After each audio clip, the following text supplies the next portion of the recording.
আত্মীয়রা যখন বাড়ি যাওয়ার কথা বলে। আরে কোথায় যাচ্ছেন ব্যাগ গুছিয়ে? অনেকদিন হলো বাড়ি যাই। বাড়ি যাচ্ছেন? এই তো 10 বছর হলো আমাদের বাড়িতে এলেন ঘুরতে, এত তাড়াতাড়ি কোথায় যাচ্ছেন? বাড়ি যাচ্ছি। বাড়ি চলে যাচ্ছেন? হ্যাঁ। সত্যিকারে? এ আরে আপনি এতদিন ছিলেন এখানে, বেশ মজাই হলো। আপনার আমাদের তো খারাপ লাগছিল। আপনার যাওয়ার কথা শুনে বাড়িতে বাচ্চারা এত বায়না করছে, বলছে কেন কাকু কালকেই চলে যাবে, কেন কাকু কালকেই চলে যাবে, আজকেই বলো কাকুকে যেতে। আপনি চলে যাচ্ছেন, বড্ড খারাপ লাগছে। আরে না না। আপনার আমার একটু ভালোই লাগছে।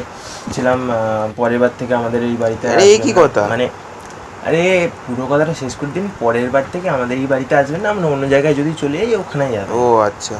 এতদিন আমাদের বাড়িতে ছিলেন তো, কারুর কথা কারুর বা কোনো কাজ যদি আপনার খারাপ লেগে থাকে আরে না না। তাহলে ভাববেন ওটা আপনার জন্যই হয়েছে, আরে আমাদের কোনো দোষ নেই।